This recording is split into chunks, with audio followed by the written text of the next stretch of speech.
నా మనవడు సార్, నా మనవడు బస్తీలో కార్పొరేషన్ పైపుల్లో వచ్చే మంచినీళ్లు తాగి చచ్చిపోయాడు సార్.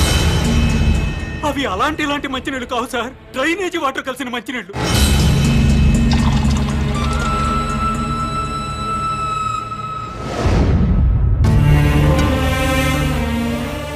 పొద్దున్నే పెద్దవాళ్ళు బాత్రూమ్లకి టాయిలెట్లకి వెళ్తే ఆ పైపుల్లో వచ్చే చండాలం అంతా మేము తాగే మంచినీళ్ల పైపుల్లో కలుస్తున్నాయంటే ఎంత దుర్మార్గమో చూడండి సార్. ఎన్నిసార్లు చెప్పినా అధికారులు పట్టించుకోవట్లేదు సార్. ఈ విషయం మంత్రి గారికి చెప్పడానికి వెళ్తే అపాయింట్మెంట్ కూడా ఇవ్వలేదు సార్ మాకు. మంత్రి గారి ఇంట్లో కూర్చొని తీరిగ్గా క్రికెట్ మ్యాచ్ చూసుకుంటున్నారు సార్. కనీసం మంత్రి గారు ఫోన్ లో అయినా దొరుకుతారేమోనని ఫోన్ చేశాం సార్. మంత్రి గారు ఢిల్లీ క్యాంప్కి వెళ్ళారండి, వారం రోజుల తర్వాత వస్తారు. మంత్రి గారి ఫోన్ ఎత్తి మంత్రి గారు ఢిల్లీ వెళ్ళారని చెప్పారు సార్. ఏం చేయాలో తెలియక అధికారులను నిలదీద్దామని వాటర్ బోర్డు ఆఫీస్కి వెళ్ళాం సార్.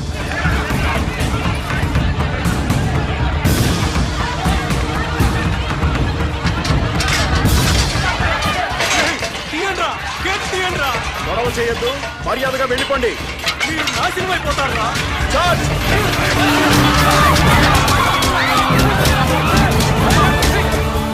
చనిపోయిన పిల్లాడి శవాన్ని కూడా కొట్టారు సార్.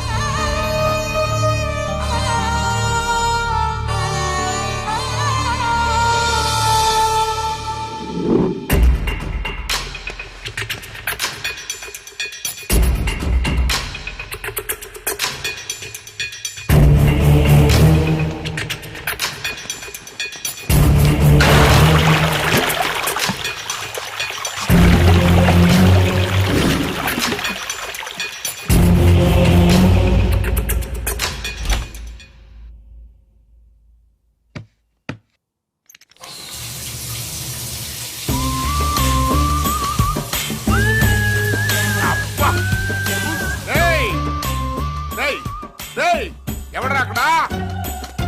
ఈ బాత్రూమ్ లో నీళ్ళేంట్రా? అబ్బా వాసన వచ్చేస్తున్నాయి. ట్యాంక్ చెక్ చేయండి రా.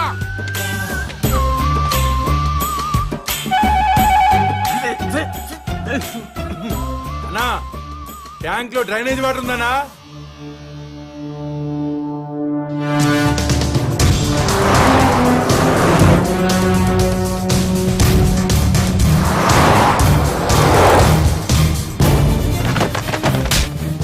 మంత్రి గారి వాటర్ ట్యాంక్ లో డ్రైనేజ్ కలుస్తుంటే చెక్ చేసుకోవద్దురా. మంత్రి గారు అబ్బాయి సార్.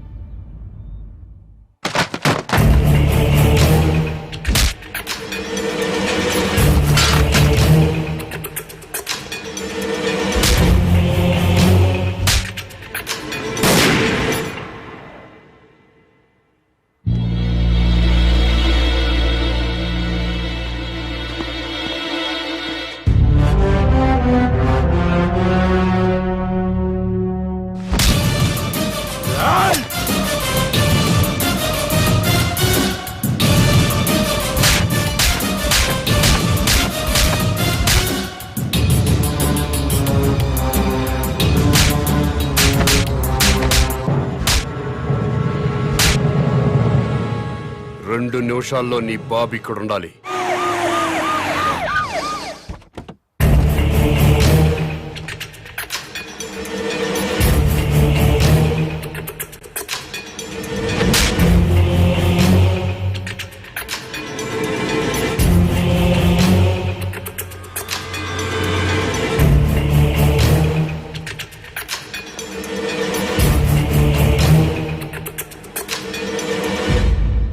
ఏం జరిగింది నాన్న? ప్రజలు తాగే మంచినీటిలో డ్రైనేజ్ వాటర్ కలిసింది. తెలిసింది. బాధపడుతున్నా, ఖండిస్తున్నా, దర్యాప్తు జరిపిస్తా, చర్యలు తీసుకుంటా. ప్రభుత్వ నిర్లక్ష్యం వల్ల పసివాడు చనిపోయాడని బాధపడుతున్నారా లేదా? ఎందుకు పన్నండి? నా సొంత బిడ్డ పోయినంత బాధగా ఉంది. నీ ఇంట్లో వాటర్ ట్యాంకులోకి డ్రైనేజ్ వాటర్ వచ్చి కలిసింది. ఆ నీళ్లు మీ ఒంటి మీద పడితేనే మీ మనుషులు ప్రభుత్వ ఉద్యోగులపై దాడి చేశారు. అవే నీళ్లు తాగి ప్రజలు చనిపోతే మీ మనుషులు ఎందుకు స్పందించలేదు? ప్రజలు బాధపడుతుంటే మీరు స్పందించలేదు, కానీ మీకు బాధ వచ్చినప్పుడు మాత్రం వెంటనే ఎందుకు స్పందించారు? తప్ప కాదా? తప్ప కాదా? తప్పే.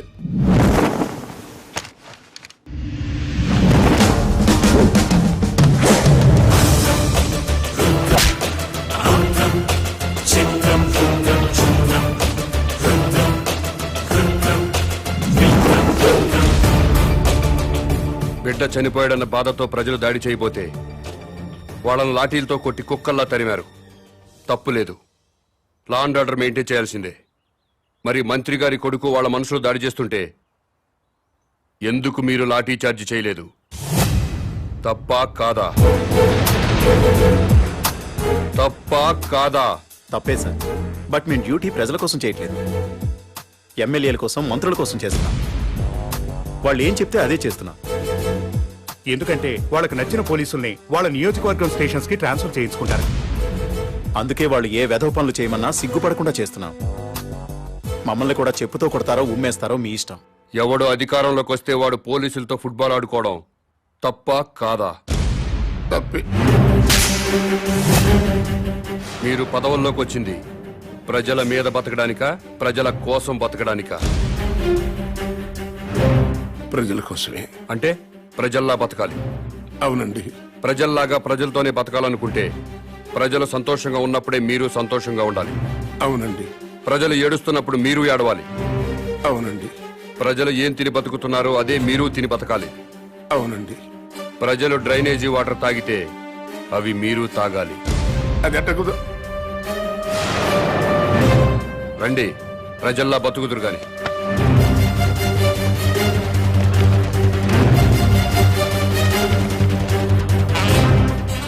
మంత్రి గారికి మంచినీళ్ళు ఇవ్వండి.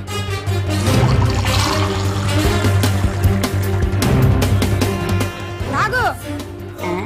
నేను తాగలేదు, నువ్వు తాగలేవా? తాగు తాగు. రోజు మేము తాగేది అయ్యే. తాగు తాగు.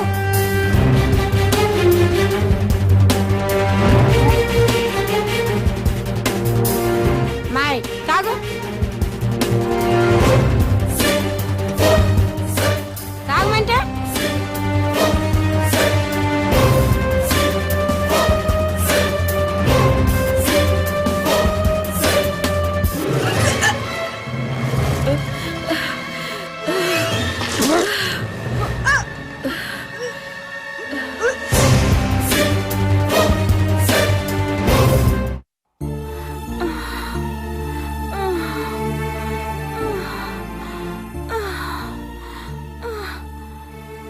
నీళ్లు తాగాక బస్తీలో పిల్లోడు చచ్చాడు.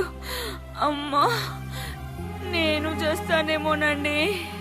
ఏం లేదులేవే, మోషన్స్ ఎక్కువయ్యి ఒంటో నీరంతా పోయింది, అందుకే ఆ నీరసం. సెలైన్ ఎక్కిస్తున్నారు కదా, ఏం కాదులే.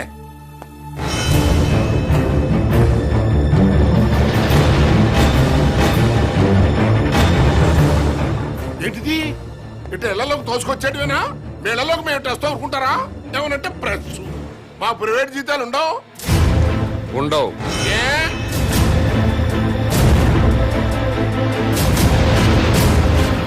ప్రజాసేవ చేయడానికి రాజకీయాల్లోకి వచ్చినోడికి ప్రైవేట్ లైఫ్ ఉండదు, అంతా పబ్లిక్ లైఫే. ప్రైవేట్ లైఫ్ కావాలనుకుంటే మంత్రిగా రాజీనామా చెయ్యి, రాజకీయాల నుంచి తప్పుకో. జీవితంలో నీ మొహం చూడం.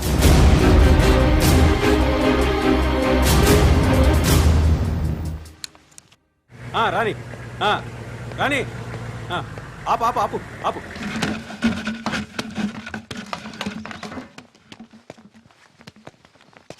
అన్నా, ఇంకో ట్యాంకర్ కావాలేమో మేడం గారిని అడగండి. ఎవరిని మేడం గారు అంటున్నావు? మంత్రి గారి భార్యనండి. బస్తీలో మంచినీళ్లు సప్లై చేసేటప్పుడు బస్తీలో ఉన్న ఆడవాళ్లను ఇలాగే మేడం గారిని గౌరవంగా పిలుస్తావా? ఇలాగే గౌరవంగా పిలుస్తావా అని అడుగుతున్నాను. మీకే చెప్పేది, దున్నపోతలో ఉన్నారు. ఓ అని తోసుకురాపోతే లైన్ లో రావచ్చేదా? ముందుకు వచ్చారంటే మొహం బయలుదేరి వెళ్ళు.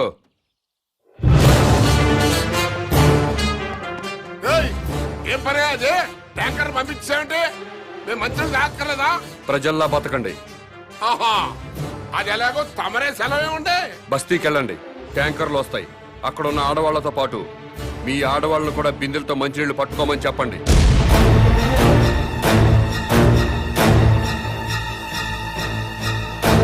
నేను మంత్రి గారి భార్యనండి. బస్తీ ఆడవాళ్ళతో కలిసి మంచిళ్ళ కోసం బిందె పట్టుకొని క్యూలో నిలబడాలా? లేబర్కి మనకి తేడా లేదా డాడీ? వాళ్ళు ప్రజలమ్మా, ఆ మాట వాళ్ళని అనలేం కదా. ఎందుకు అడగకూడదు? వాళ్ళేమైనా మన ఊరికే ఓట్లు వేశారా? కోట్ల రూపాయలు కుమ్మరించాం. 75 లక్షల రూపాయల బ్రాండీలు విస్కీలు తాగి ఓట్లేశారు. ఊరికే వేశారా?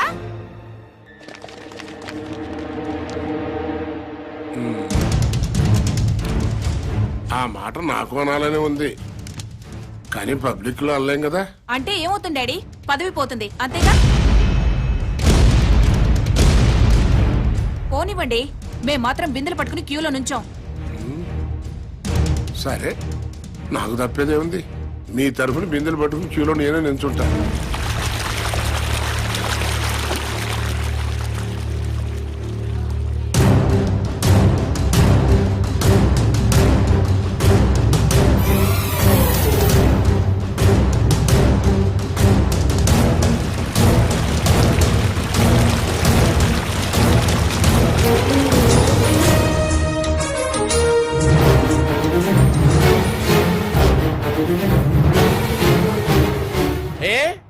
బిందెలతో నిలబడి లైన్లో నీళ్లు పట్టుకోవడానికి ఎందుకు బాధపడుతున్నారు? అధికారంలో ఉన్న వాళ్ళ భార్యలు ప్రజల కంటే గొప్పోళ్ళా? బిందెలతో నీళ్లు పట్టుకోలేరా? ఈ ఒక్క మంత్రి గారి భార్య కాదు, అందరు మంత్రుల భార్యలు ఇలాగే లైన్లో నిలబడి బిందెలతో నీళ్లు పట్టుకోవాలి. అప్పుడే ప్రజాస్వామ్యం బతుకుతుందని నేను మీకు మనవి చేస్తున్నాను.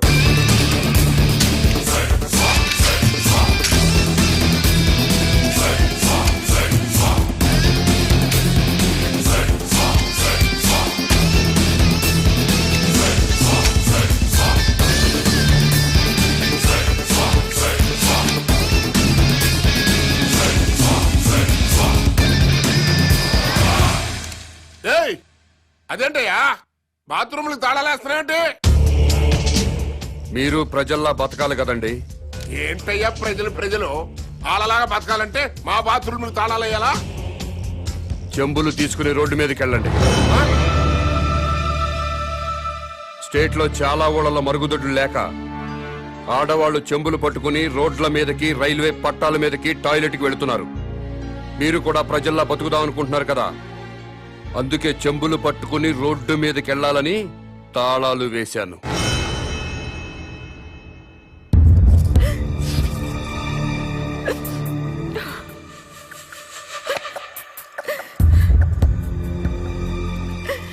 ఇంతకంటే చచ్చిపోవడం నయం. ఏంటి డాడీ ఇది? మినిస్టర్ గా మీరేం చేయలేరా? ప్రజల్లాగానే మనము బతకాలంటున్నాడు కదమ్మా.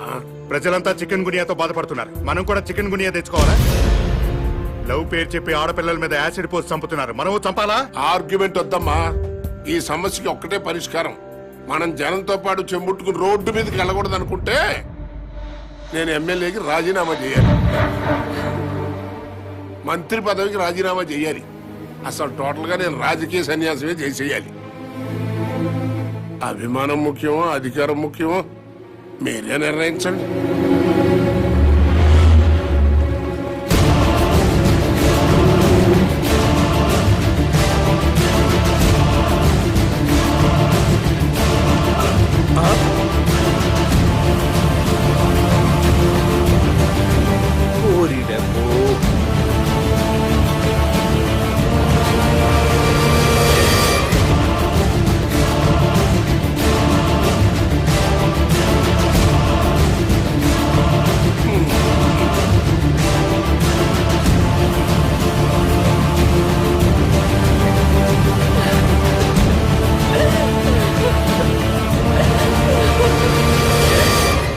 మంత్రి గారు,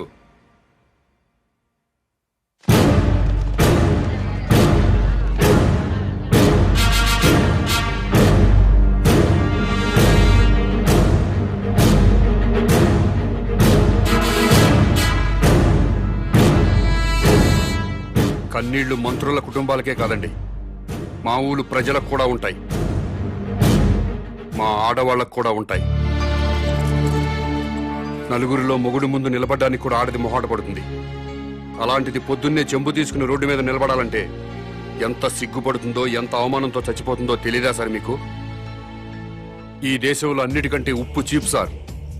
ఉప్పు కంటే కూడా ఆడదాని పరువు చీప్ అనేలా మీలాంటి నాయకులు ప్రవర్తిస్తున్నారు.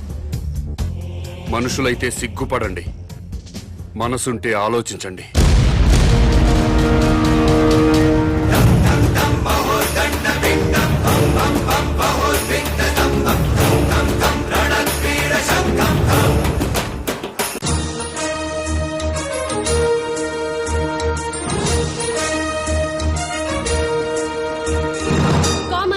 ప్రతిపక్ష నాయకుడు విరుచుకుపడ్డారు.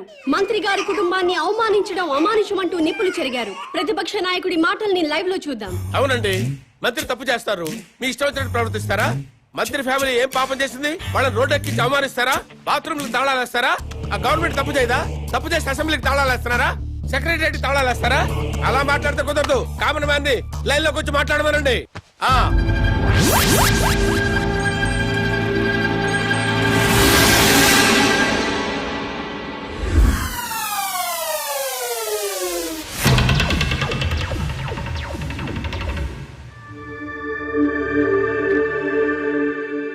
జానకిరామ్ గారు, మీరు ఇప్పుడు ఏ పార్టీలో ఉన్నారు? మాతృదేశం పార్టీలో అండి. ఎలక్షన్ టైంలో ఈ పార్టీని వదిలి ఇంకో పార్టీలోకి వెళ్ళినట్టున్నారు. అవునండి. ఏ పార్టీ సార్ అది? స్టార్ పార్టీలోకి జంప్ అయ్యాను సార్. దేనికి మారారు సార్? ఆ పార్టీ అధినేతకి ప్రజాబలం ఉంది, యూత్ బలం ఉంది, కొత్త పార్టీ. పైగా నేను సీనియర్ మోస్ట్ మెంబర్ ని, మినిస్టర్ కొట్టే అవకాశం కూడా ఉంది. అధికారంలోకి డెఫినెట్ గా వస్తుందని నమ్మకంతో చేరాను సార్. స్టార్ పార్టీలో జాయిన్ అయినప్పుడు ఆ పార్టీని ఆ పార్టీ అధ్యక్షుడిని ఏదో పొగిడినట్టున్నారు. ఎస్, పొగిడాను. స్టార్ పార్టీలో సామాజిక న్యాయం ఉంది, అవినీతిపై పోరాటం ఉంది, ప్రజలపై ఆరాటం ఉంది. పార్టీ అధ్యక్షుడు నీతిమంతుడు. మాతృదేశం పార్టీ నుంచి బయటకు వచ్చినప్పుడు ఆ పార్టీని ఆ పార్టీ అధ్యక్షుడిని ఏదో తిట్టినట్టున్నారు. తిట్టాను. మాతృదేశం అంతా వన్ మ్యాన్ షో సార్. అక్కడ ఆయన ఒక్కడే కింగ్ సార్. అందుకే బయటకు వచ్చాను సార్. సీనియర్లకు విలువ లేదు, జూనియర్లకు తావు లేదు, వెన్నుపోటు రాజకీయాలు. ఎలక్షన్ తర్వాత స్టార్ పార్టీ నుంచి ఎందుకు బయటకు వచ్చారు సార్? ఎలక్షన్స్ జరిగినాయి, పార్టీ పోయింది, గ్లామర్ పోయింది, ఇంకక్కడుండి మేము చేసేదే ఉంది. అందుకనే స్వగృహ ఆపరేషన్ తో మాతృదేశంలో చేరిపోయాం. స్టార్ పార్టీ నుంచి బయటకు వచ్చినప్పుడు ఆ పార్టీని ఆ పార్టీ అధ్యక్షుడిని ఏదో తిట్టినట్టున్నారు. తిట్టేశా. స్టార్ పార్టీ అధ్యక్షుడు అవినీతి పరుడు, కులం పిచ్చి, వర్గం పిచ్చి, పార్టీ టికెట్లు అమ్ముకున్నారు. నిజంగా స్టార్ పార్టీ అధ్యక్షుడికి కులపిచ్చి ఉందా సార్? లేదు సార్. డబ్బులు తీసుకుని ఎమ్మెల్యే టికెట్లు అమ్ముకున్నారా సార్? లేదు లేదే. నిజంగా స్టార్ పార్టీ అధ్యక్షుడు అవినీతి పరుడా సార్? No no no. మరెందుకు సార్ స్టార్ పార్టీని పార్టీ అధ్యక్షుడిని విమర్శించారు? మరి తిట్టకపోతే బయటికి ఎలా వస్తాను సార్? మళ్ళీ మాతృదేశం పార్టీలో జాయిన్ అయినప్పుడు ఆ పార్టీని ఏమని పొగిడారు సార్? మాతృదేశం పార్టీ నాకు రాజకీయ జన్మనిచ్చిన పార్టీ. ఆ పార్టీలో చేరితే మా అమ్మ కౌగిల్లో చేరినట్టుంటుంది. తిరిగి నా పుట్టింటికి వచ్చినట్టుంది. ఆ పార్టీ కోసం నా ప్రాణాలు ఇస్తా. ఆ పార్టీ కోసం రక్తం దారపోస్తా. మీరు ఇప్పటికే స్టేట్ లో ఉన్న అన్ని పార్టీలు మారారు. ఇలాంటి రాజకీయ నాయకుల్ని ప్రజలు ఏమనుకోరా సార్? ఏంటి సార్ జనం గురించి మాట్లాడతారు? వాళ్ళు ఏంటనుకున్నారు సార్? మందు పోయిస్తే ఓట్లేస్తారు సార్, డబ్బులు ఇస్తే ఓట్లేస్తారు సార్, క్యాస్ట్ ని బట్టి ఓట్లేస్తారు సార్. ఒక అభ్యర్థి గుణాన్ని బట్టి ఎవరైనా ఓట్లేస్తారా సార్? వెయ్యరు సార్ వాళ్ళు. అందుకే మేమేం చేసినా వాళ్ళు మమ్మల్ని తిట్టే హక్కు లేదు సార్. అది సార్ జరిగింది. ఏంటి సార్ జనాన్ని ఇలా అన్నాను, కోపం వచ్చిందా మీకు? నిజంగా జనం మంచోళ్ళు అయితే ఒక సిన్సియర్ అభ్యర్థిని ఎందుకోరు సార్? వాళ్ళు చేసేది తప్ప కదా సార్? వాళ్ళని ఎలా బాగు చేయాలని నేను ఆలోచిస్తున్నాను సార్. దాని గురించి ఆలోచిస్తున్నాను సార్ నేను.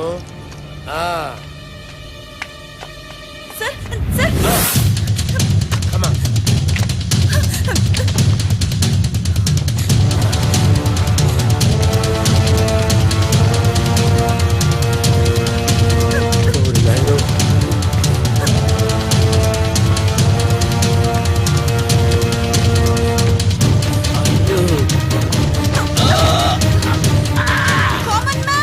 ఇతను పారిపోతున్నాడు, రండి.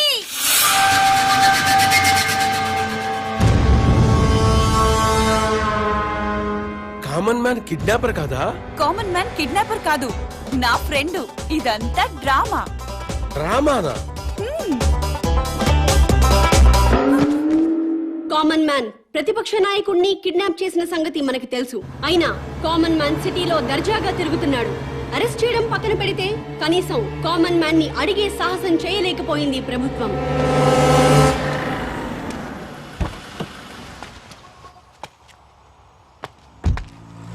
నమస్తే సార్. నమస్తే. నేను గవర్నర్ గారి పియ్యనండి. గవర్నర్ గారు మీతో మాట్లాడుతూ ఉన్నారు.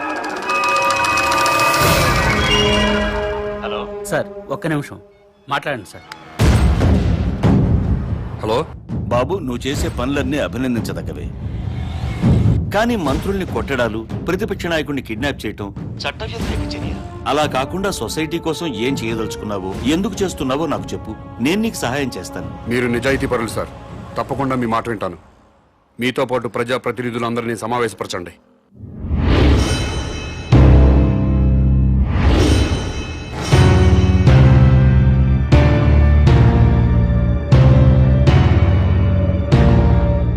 నీకేం కావాలి? నాకేం అక్కర్లేదు. మరెవరికి కావాలి? రాజకీయాల్లో సిస్టమ్ ఉండాలి. ఎలాంటి సిస్టమ్? భక్తుల కోసం తిరుపతి కొండపై ఉన్న సిస్టమ్. నువ్వు తాగుబోతువా, తిరుగుబోతువా, రౌడీవా, గోండావా అన్నది మాకు అనవసరం. తిరుపతి కొండపైకి ఎక్కాలంటే మాత్రం భక్తుడిగా మారాలి. కొండపై ఉన్నంతసేపు తాక్కూడదు, తిరగకూడదు. ఎలాంటి తప్పుడు పనులు చేయకుండా భక్తితో ఉంటూ భక్తుడిలాగా కొండ దిగిపోవాలి. కొండ దిగాక మీ ఇష్టం. ఆ సిస్టమ్ ప్రజలంతా ఫాలో అవుతున్నారు కాబట్టే తిరుమల కొండని 100 సంవత్సరాల నుంచి పవిత్రంగా ఉంచుతున్నారు. అలాంటి సిస్టమ్ రాజకీయాల్లో లేదు. రౌడీలు, గూండాలు, భూకబ్జాదారులు, ఫ్యాక్షనిస్టులు, అవినీతి పరులు రాజకీయాల్లోకి వచ్చేస్తున్నారు. రాజకీయాల్లోకి వచ్చాక కూడా గూండాల్లా ప్రవర్తిస్తున్నారు. ఫ్యాక్షనిజం వదలలేదు, భూకబ్జాలు మానలేదు, అవినీతి పనులు చేస్తూనే ఉన్నారు. దాని మూలంగా సొసైటీ మొత్తం నాశనం అయిపోయింది. డబ్బులు పెట్టుబడి పెట్టాల్సిన వ్యాపారంలో గాని రాజకీయాల్లో కాదండి. ప్రజాసేవ చేయడానికి డబ్బులు ఖర్చు పెట్టుకుని ఓట్లు కొనాలండి. ప్రజలతో బ్రాందీలు, విస్కీలు తాగించాలండి. ఎలక్షన్లో డబ్బు సారా ఖర్చు పెట్టకుండా నిజాయితీగా కేవలం ప్రజల ప్రేమతో గెలిచి ఎమ్మెల్యే అయిన వాళ్ళ పేర్లు ముచ్చటగా 3 పేర్లు చెప్పగలరా?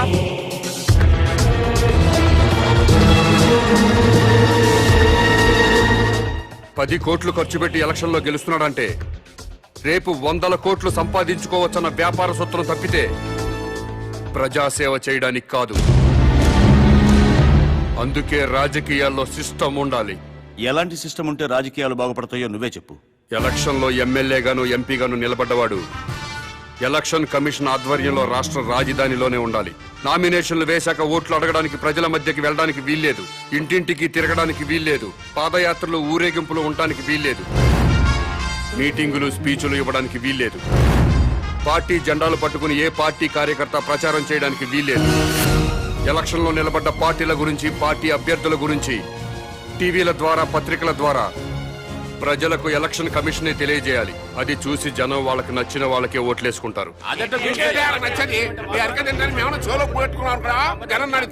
మేము ప్రజల్లోకి వెళ్ళకపోతే మా పార్టీ సిద్ధాంతాలు ఓటర్లకు ఎలా తెలుస్తాయా? పాదయాత్రలు చేసుకుంటూ ఇల్లు తిరిగి ప్రచారాలు చేసుకోకపోతే మా పథకాలు, మా వాగ్దానాలు ప్రజల్లోకి ఎలా చొచ్చుకుపోతాయని. ఊరేగింపులు లేకుండా, మీటింగ్లు లేకుండా, కార్యకర్తలు జెండాలు పట్టుకోకుండా ఎలక్షన్ ఎలా చేస్తామండి?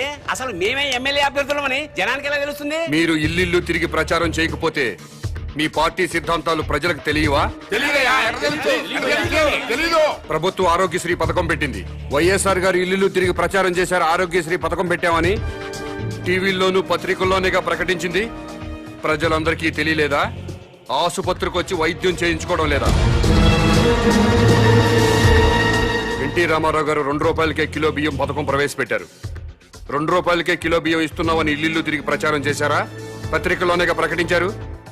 రాష్ట్రం మొత్తం తెలియలేదా? ప్రభుత్వ పథకాలన్నీ టీవీలు, పత్రికల ద్వారా ప్రజలకు తెలియంగా లేంది మీరే ఎలక్షన్లో నిలబడ్డ అభ్యర్థులని ప్రజలకి తెలియదా? ఆ సంగతి